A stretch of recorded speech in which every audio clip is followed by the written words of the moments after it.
Question आ जाते हैं, जैसे कि 2 की पावर मान लो 76 से इसको डिवाइड करेंगे हम लोग 5 से, तो रिमाइंडर क्या होगा। ऐसे वाले क्वेश्चन में हम लोग को मॉडुलर अर्थमेटिक का यूज करते हैं। ठीक, तो ऐसे क्वेश्चन को स्टार्ट करते हैं हम लोग। सबसे पहले कि हम लोग डिविडेंड इक्वल टू क्या होता है, dividend equal to divisor into quotient plus remainder. ठीक, तो अगर हम लोग देखें, एक मैं एग्जांपल देता हूँ, जैसे 5 में डिवाइड कर रहे हैं 26 से। ठीक, 5 से डिवाइड कर रहे हैं, तो अगर मैं देखा तो ये मेरा कोशेंट हो गया और मेरा ये क्या हो गया, रिमाइंडर हो गया। तो हम लोग देखें तो ये मेरा क्या है, ये मेरा पार्ट हो गया कोशेंट और ये मेरा पार्ट क्या हो गया, अगर देखें तो ये मेरा पार्ट हो गया डिविडेंड और ये मेरा पार्ट क्या हो गया, रिमाइंडर हो गया। ठीक, बाकी हम लोग जो फॉर्मूला है इसमें हम लोग वेरीफाई भी कर सकते हैं। जैसे 26 को क्या लिख सकते हैं, 5 इंटू 5 प्लस 1, ये मेरा रिमाइंडर, ये मेरा हो गया डिवाइजर और ये मेरा क्या हो गया, डिविडेंड हो गया। ठीक, तो सेम हम लोग अगर हम लोग देखें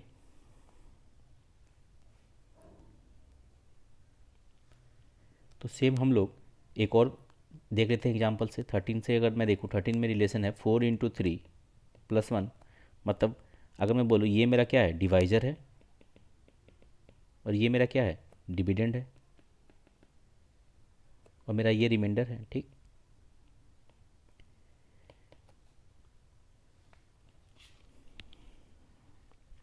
अब हम देखें एक और नोटेशन नोट करें मैथ्स में। अगर मैं ऐसे लिखूं कि 5 डिवाइड्स 10, मतलब 5 क्या कर रहा है, कंप्लीटली 10 को डिवाइड कर रहा है। यहाँ मेरा रिमाइंडर क्या होगा, अगर मैं बोलूँ तो यहाँ मेरा रिमाइंडर क्या है, तो रिमाइंडर मेरा 0 है। वैसे ही मैं बोल सकता हूँ 10 डिवाइड्स 20। ठीक, यहाँ भी मेरा रिमाइंडर क्या है, 0 है। ठीक, अब आप देखें मॉडल अर्थमेटिक्स से स्टार्ट करने से पहले अगर मैं मानूँ कि मान लो कि मेरा ए और बी दो इंटीजर हैं, A B belongs to integer such that n divides a minus B, मतलब इन दोनों का सब्ट्रैक्शन करें तो n उसको कम्प्लीटली डिवाइड कर रहा है। तो हम लोग इसको मॉडुलर अर्थमेटिक में लिखेंगे कैसे, सबसे बड़ा ये क्वेश्चन है। तो इसको लिखते कैसे हैं, मतलब मैंने बोला कि n divides a minus B, यानी अगर मैं मॉडुलर अर्थमेटिक में इसको लिखूं तो मैं बोलूँगा a minus B is congruence to 0 modular n। इसका कहने का अर्थ क्या हुआ कि जब मैंने n से a माइनस बी में डिवाइड किया, n से a माइनस बी में डिवाइड किया, तो मेरा रिमाइंडर क्या आया, 0 आया। और मैंने यहाँ स्टेटमेंट में लिखा हुआ था, यहाँ मेरा रिमाइंडर क्या था, 0 था। ठीक, तो अब हम लोग मॉडुलर अर्थमेटिक में अगर मैं इसको b को शिफ्ट करूँ कॉन्ग्रुएंस की तरफ, एज कॉन्ग्रुएंस टू क्या हो जाएगा, साइन चेंज हो जाएगा, b मॉडुलर n। तो यही मेरा पहला, अगर मैं पहला नोटेशन हम लोग का पढ़ते हैं मॉडुलर अर्थमेटिक में, तो A is congruence to B modular N. और अपना मीनिंग सबका अलग अलग मीनिंग है। जैसे कि ये मेरा क्या हो जाएगा, ये मेरा हो जाएगा डिविडेंड, ये मेरा क्या हो जाएगा, रिमाइंडर, और ये मेरा क्या हो जाएगा, डिवाइजर। ठीक, तो अगर मैं बोलूँ तो कॉन्ग्रुएंसी में हम लोग हमेशा क्या रिलेशन देखते हैं, डिवाइजर का, डिविडेंड का और रिमाइंडर का। हम लोग हमेशा एक रिलेशन यूज करते हैं।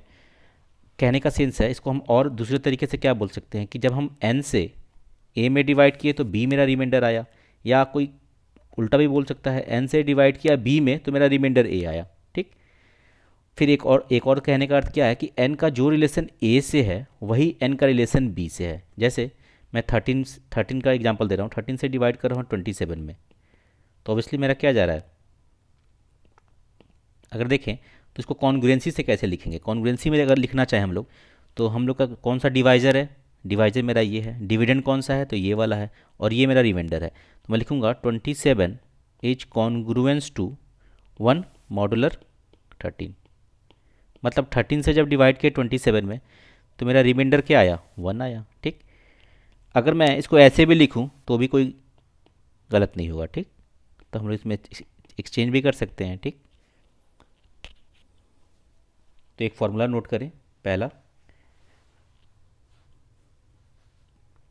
फॉर्मूला क्या है कि a is congruence to a modular इसका अर्थ हुआ कि हर नंबर, कोई भी नंबर इंटीजर, वो खुद का क्या होगा, कॉन्ग्रुएंस होगा। जैसे मैं बोलूँ 5 इज कॉन्ग्रुएंस टू 5 मॉडुलर 2। ठीक, तो इसका अर्थ हुआ कि 2 के 2 से मैं अगर मैं 5 में डिवाइड करूँ तो वही रिमाइंडर आएगा। लिख लें, 2 से 5 में डिवाइड करेंगे तो वही रिमाइंडर आएगा जो मैं इस वाले 5 में डिवाइड करूँगा तो। ठीक, यानी 2 का जो रिलेशन 5 से है वही उसका रिलेशन इस वाले पोर्शन से भी है। ठीक,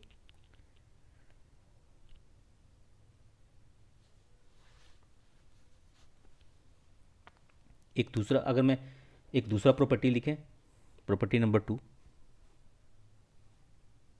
अगर प्रॉपर्टी नंबर 2 की बात करें तो प्रॉपर्टी नंबर 2 में देखें, ए इज, मैं बोलूँ कि congruence to B modular N. ठीक, यानी ए से एन से डिवाइड कर रहे हैं ए में, तो मेरा रिमाइंडर बी आ रहा है, या बोलूँ एन का जो रिलेशन ए से है वही रिलेशन बी से है।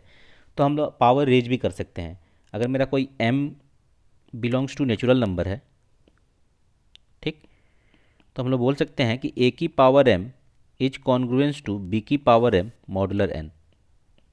ठीक, इसका हम लोग कहाँ यूज करेंगे क्वेश्चन में। जैसे मैं एक क्वेश्चन दे रहा हूँ, अगर ये क्वेश्चन है 3 की पावर 56 को हम लोग डिवाइड करें 2 से तो मेरा रिमाइंडर क्या होगा, ये क्वेश्चन है। ठीक, तो हम लोग बहुत से मेथड से कर सकते हैं, लेकिन मेरा बेसिकली फोकस है कि हम लोग मॉडुलर अर्थमेटिक से कैसे इसका रिमाइंडर फाइंड करेंगे। तो मॉडुलर अर्थमेटिक में सबसे पहले हम लोग का रिलेशन 3 और 2 में देखेंगे कि 3 और 2 में क्या रिलेशन है। अगर मैं 2 से डिवाइड करता हूँ तो 3 से उसका क्या रिलेशन आएगा। ठीक, तो अगर हम लोग लिख सकते हैं कि 3 is always congruence to 3 modular 2। जो पहला हम लोग का रिलेशन था A is congruence to A modular N वाला, वो मैंने यूज किया। अब मैं क्या करूँगा, धीरे धीरे इस वाले पोर्शन को रिड्यूस करूँगा। यानी मैं लिख सकता हूँ 3 इज कॉन्ग्रुएंस टू 2 से डिवाइड करें 3 में तो क्या आया, रिमाइंडर 1 आया, तो 1 मॉडुलर 2। यानी 2 से डिवाइड किया 3 में तो मेरा रिमाइंडर क्या आया, 1 आया। अब मैंने बोला कि दूसरा जो प्रॉपर्टी था, पावर हम लोग रेज कर सकते हैं। तो मेरे को जाना है 3 की पावर 56 पे, तो इधर 3 की पावर 56 कर दे, तो यहाँ 1 की पावर क्या हो जाएगा, 56 कॉन्ग्रुएंस टू। अगर मैं बोलूँ मॉडुलर 2, तो 3 की power 56 is congruence to 1 modular 2। तो मैं बोलूँगा 2 से मैंने डिवाइड किया 3 की पावर 56 में, तो रिमाइंडर क्या आया, 1 आया। तो काफ़ी आसान हो गया अगर मैं मॉडुलर अर्थमेटिक अगर मेरे को लिखना आता है तो। ठीक, एक और देखते हैं क्वेश्चन। जैसे एक और क्वेश्चन है, find the remainder, find the remainder when, अगर 2020 चल रहा है तो 2020 की पावर है 2021 को हम लोग डिवाइड कैसे कर रहे हैं, 2019 से। ठीक, तो मेरा रिमाइंडर क्या आएगा, यही क्वेश्चन है। तो इसको हम लोग मॉडुलर अर्थमेटिक से कैसे करेंगे। तो फिर मैंने क्या बोला, पहले आप पावर कुछ भूल जाएं, रिलेशन मेरे को देखना है 2020 और 2019 में। 2019 क्या है मेरा यहाँ पे, डिवाइजर है। ठीक, और डिविडेंड मेरा क्या है, 2020। तो इस वाले क्वेश्चन को हम लोग बोलेंगे 2020 का सेम रिलेशन होगा 2020 से, मॉडुलर 2019। अब मैं क्या करूँगा, इस वाले पोर्शन को मैं रिड्यूस करूँ तो 2020 इज कॉन्ग्रुएंस टू क्या हो जाएगा, 1, अगर मैं मॉडुलर 2019 की बात करूँ।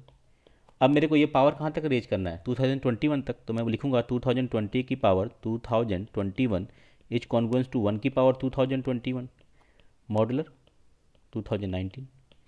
अब देखें तो यहाँ पे 2020 की power 2021 is congruence to 1 modular क्या आ गया, 2019। यानी 2019 से जब मैं इस में डिवाइड करूँगा तो मेरा रिमाइंडर क्या आएगा, 1 आएगा। तो मेरा 1 आंसर हो गया। ठीक, अब और भी प्रॉपर्टी है, जैसे A is congruence to B modular N. तो हम लोग इस वाले पोर्शन में कोई भी नंबर, पॉजिटिव नंबर ऐड भी कर सकते हैं या कोई नेगेटिव नंबर सब्ट्रैक्ट भी कर सकते हैं। यानी मैं लिख सकता हूँ a plus X is congruence to b plus X modular N.